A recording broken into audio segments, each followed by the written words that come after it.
All right, welcome. Thanks. So with me today, I have Leslie Beavers, Principal Deputy CIO at the Defense Department. Welcome, thanks for being here. Thank you, it's a real pleasure. Yep, we're gonna dive right in. We don't have as much time as I would love with someone of your stature, but... Which is short, by the way. Stature, but well-dressed. I think you may be the most well-dressed person in the event. People asking for selfies before this panel, so props to the wardrobe department at the DoD. Thank you. So let's get right into this conversation. Let's talk about the changing national security environment that we're in today. Your office played a significant role in ensuring a few things: interoperability, coordination, and secrecy in recent successful operations in Iran over the weekend. Let's talk about it.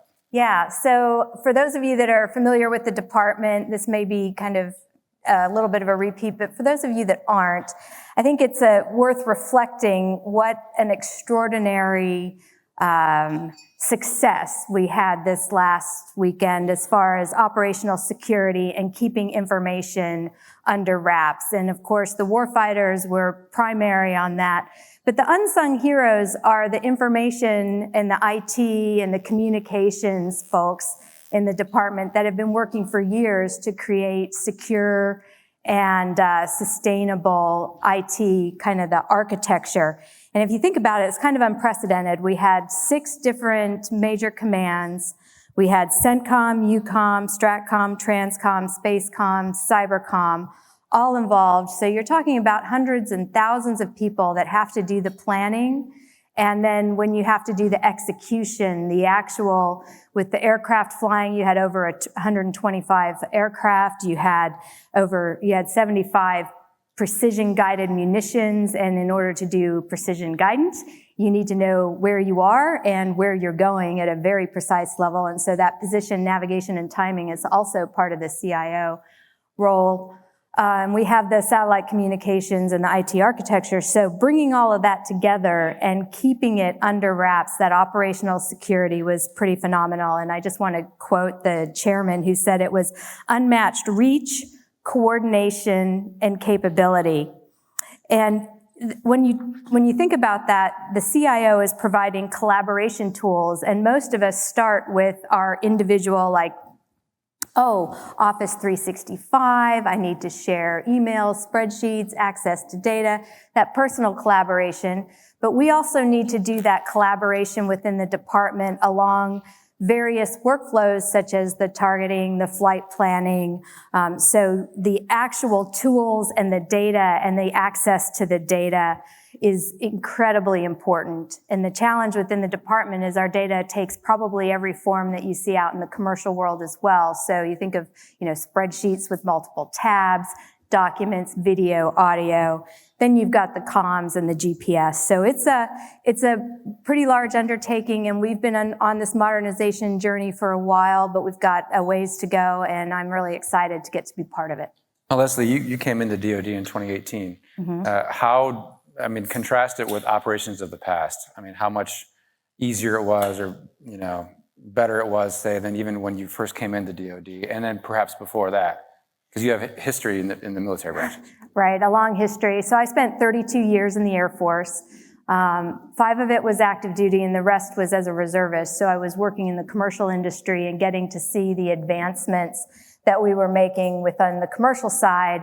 And back in 2015, I was on the peninsula in Korea, and we had a similar challenge start to bubble up, and I was unable to communicate with people, with my coworkers in Hawaii from Korea, because I was on Army systems in Korea and I needed to speak to Air Force people. So based on the commercial experience, I came to the Pentagon in 2018, and we've made a lot of headway since that time. The pivot was really driven. It started with our modernization strategy under the first Trump administration and the work that Dana Deasy pushed to get us into the cloud so that we could be more interoperable. And we are building that out. We really need the ability within the department to connect private clouds, public clouds, on-prem, our data centers, because as I illustrated with the example of what happened with Midnight Hammer, all of that coordination has to come together to deliver,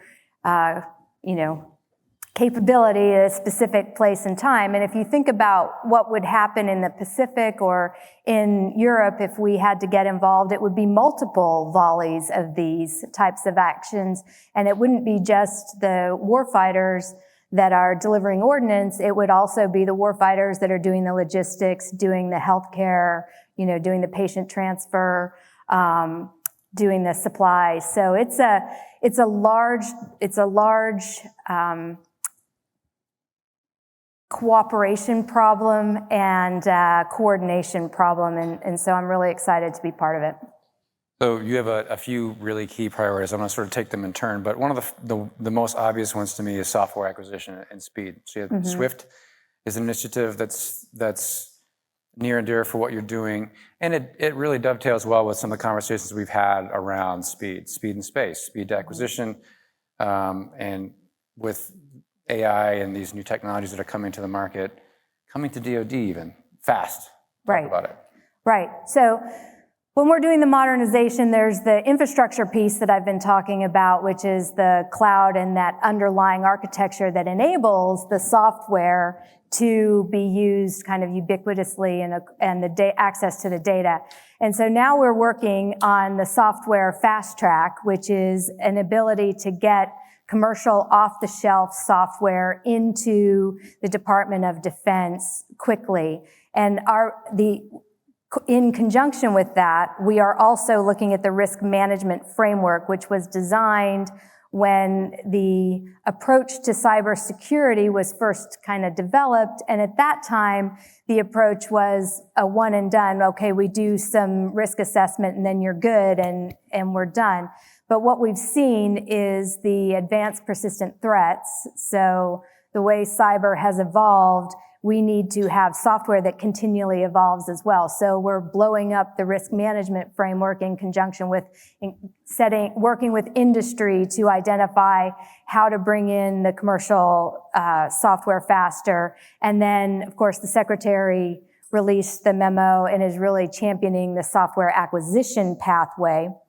Now, behind all of that, we also have a modernization initiative within our software modernization plan. We've got the implementation plan was recently released for 25-26, and we're focusing on how to get AI in to that plan, and then also how to uplift our legacy software and looking at building out the ecosystem of our DevSecOps, because we've got a number of great projects and great organizations that are doing the software development pipeline, but they are kind of across the department, and we need to mature those into an ecosystem that works together so that we can have that continuous authority to operate, or whatever we end up calling it going forward.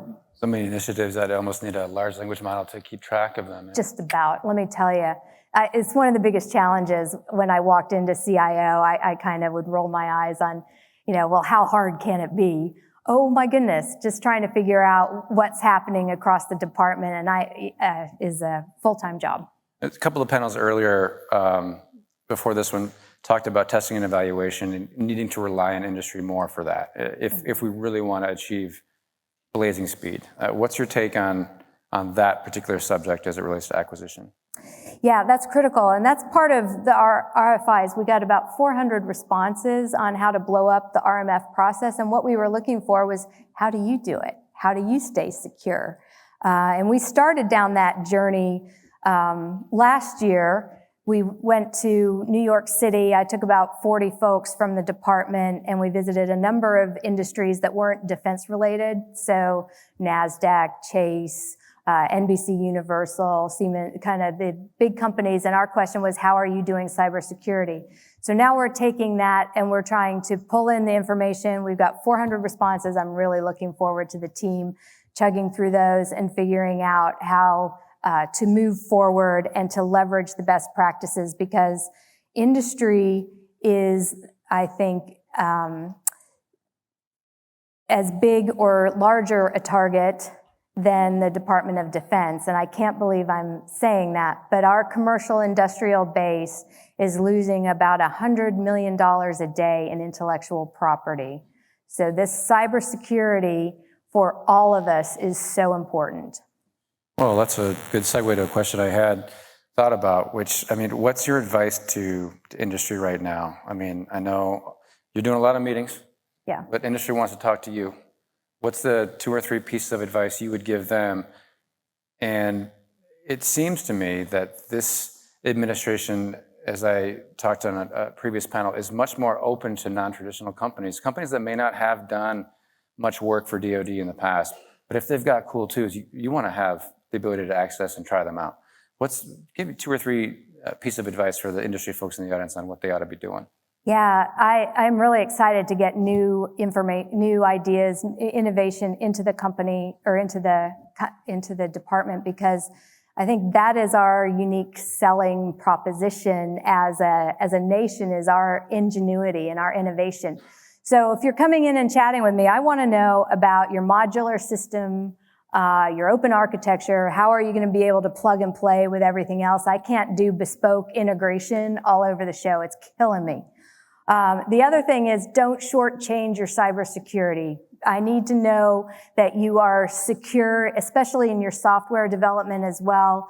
It's supply chain risk. It's the software bill of material. It's the how are you securing the code and what code you used.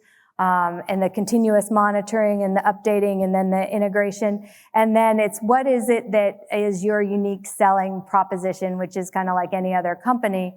And when I think about innovation and bringing it into the department, I think about it at 2 levels. There's the innovation that comes into the department, and it's a small bespoke idea that I want to try and scale across the entire department. And in that case, you also have to have the right leadership team in place and the ability to grow very quickly and to support that scale and to support that deployment going forward. And when you think about the scale, think about the department as an economy or as like its own country, because it really is that vast and that complex.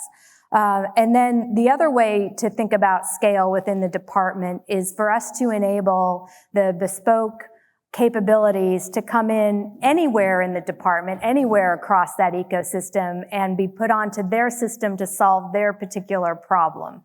So there's a place for probably every type of company out there that has a good, strong value proposition, has good, strong cybersecurity, and is interoperable. For just about every company, there can be a place in the department. We're an enormous organization. The trick is the matchmaking, finding the right place within the department where, you really add the value. Yeah, I mean, we've seen an increase in OTA spending over the last few years. Do you anticipate with Secretary Hegseth and sort of his drive for speed that we at some point will see more of that as well? Is that a way that some non-traditionals can come into the market, or even traditionals who want to do more? Yes, absolutely. And I also expect to see an increase in, so the CDAO has been a tremendous partner for us in the department, and they have an innovation portal on their website. So that's a good way to, if you're a small company, to do like a 5-minute video. And they're starting to work on trying to do that matchmaking and DIU. And I do expect us to start leveraging more the tools that already exist, because OTAs aren't new. It's just we need across the department, within our contracting workforce, within our programs, to understand them and to be able to put them in place.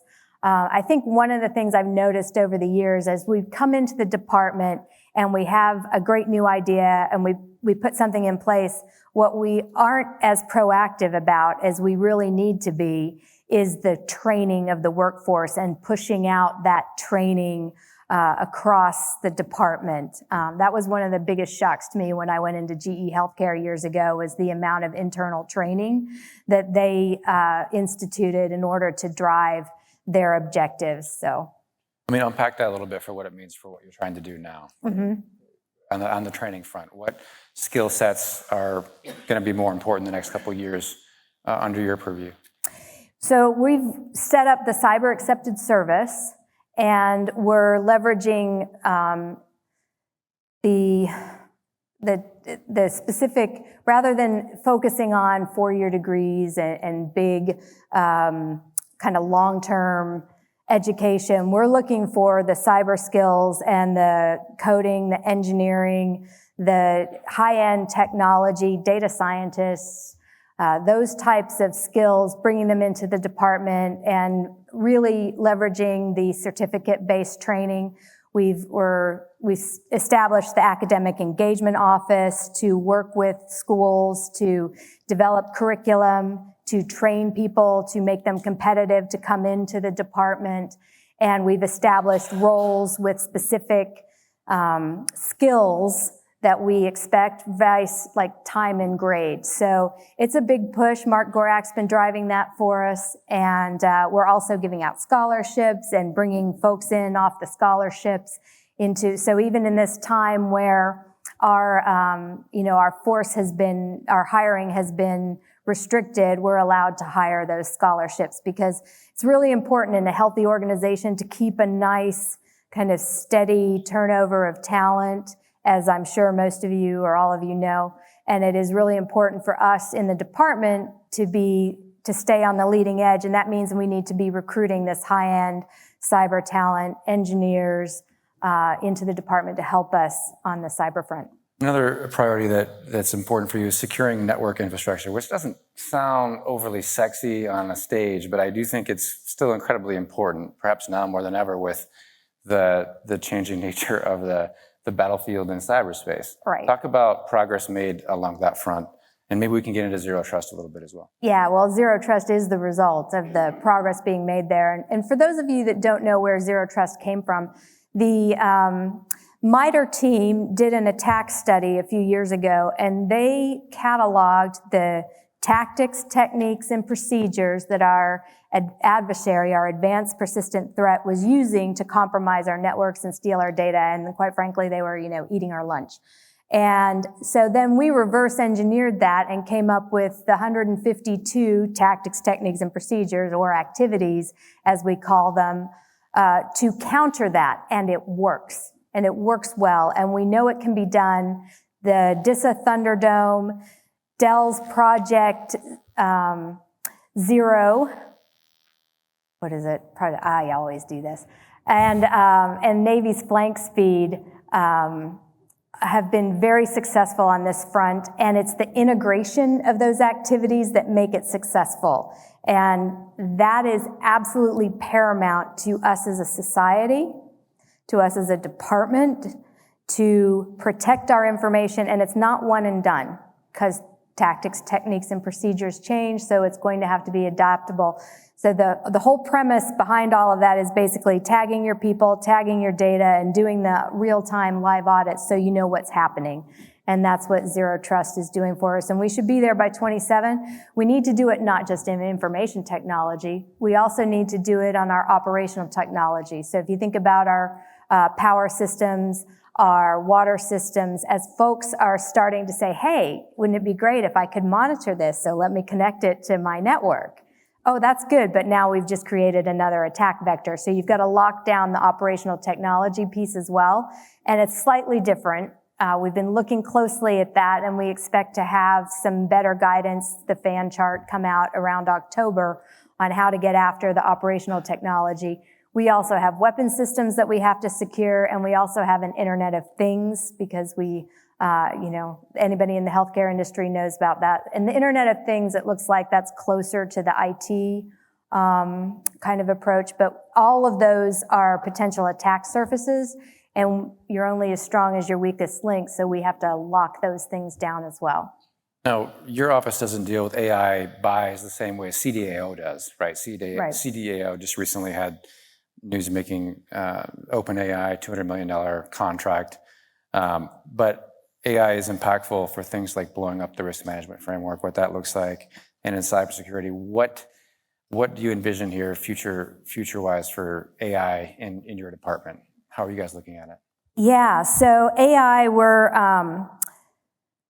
we have to establish the guidelines on how do we do the security of the artificial intelligence, and how do we secure not just the infrastructure, but the actual model itself, and then the data.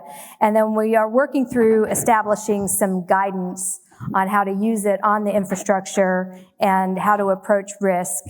And then I think it offers a real opportunity when you talk about doing cybersecurity on configuration management, insider threat, so actually utilizing AI for the department. So it's a pretty exciting time. What's some of that guidance gonna, give me a flavor for what some of that might look like?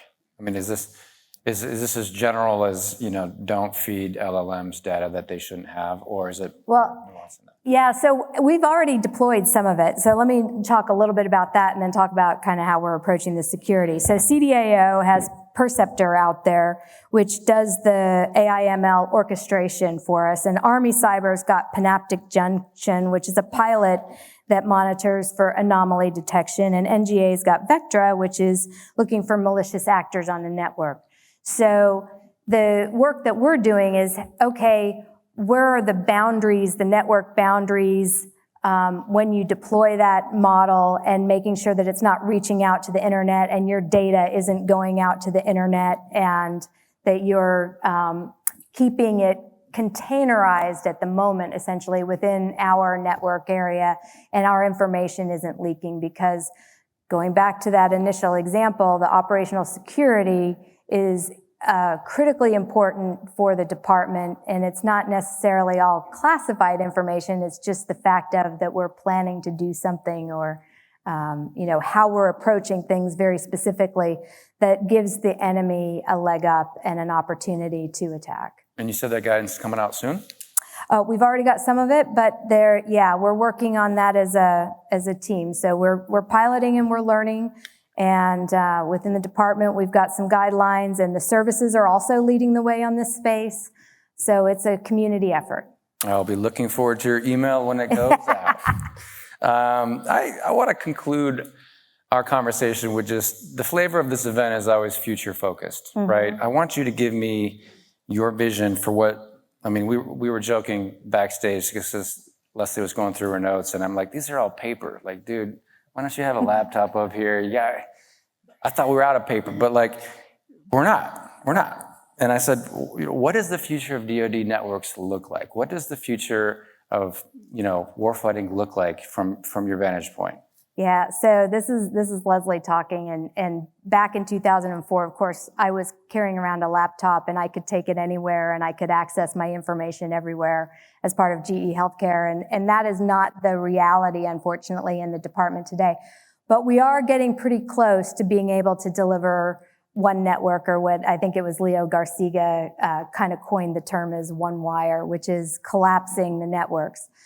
In order to do that, there are some steps that we have to go through, and we've been working through maturing, because if we actually get to the point where we tag the people, tag the data, and know what's happening, then having a separate nipper and sipper is kind of not the way we would need to secure our network. And so to that end, Katie Arrington's been driving or coined this new initiative, Mission Network as a Service. So that's our next step.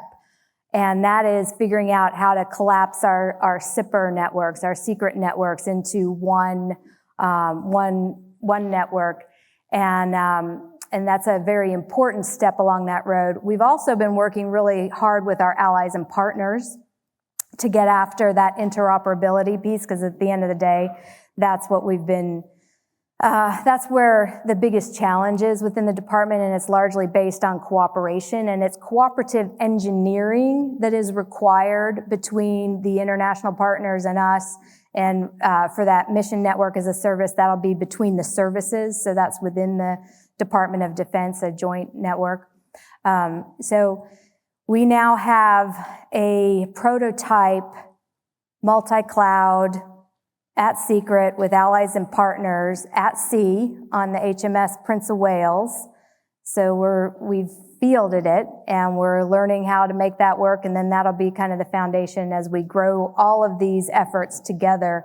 That seamless integration that has been the so far away for years for me personally is now just right at our doorstep. I see that happening in the next year or two. You said that at sea, multi-cloud, what was it again? The multinational. So it is multi-vendor, multi-cloud, without cross-domain solutions, and at secret with our allies and partners on the carrier task force that is out at sea. And we're testing the security controls and kicking the tires on that and making sure that it's functional for the warfighter, first and foremost, that it's scalable, so it's an architecture that we can repeat, that it is simple enough that we can sustain it, and that our partner nations can sustain it, and that it is also secure. And that's what Zero Trust and really embracing the Zero Trust principles and the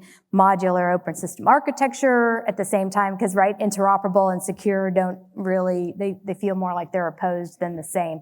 That's kind of been the big engineering challenge, is pulling those two together. Just a prototype, and if it's successful, then what? I mean, then we now have the recipe that we then build out the full-blown architecture. It's really how we would do cloud with allies and partners, and we connect, and then we take it to NATO, and we get the NATO cloud initiative moving in the same direction, because there's a lot of engineering work that has to be done in the partner nations as well as in our nation that has to work together and grow together.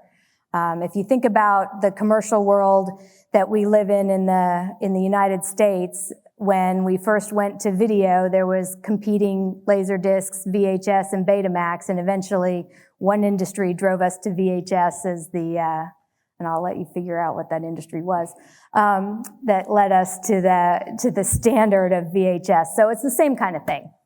fascinating. Leslie Beavers, Principal Deputy CIO at the Defense Department. Thank you for making time for us. Oh, thank you so Appreciate much. it. You've been a fabulous audience.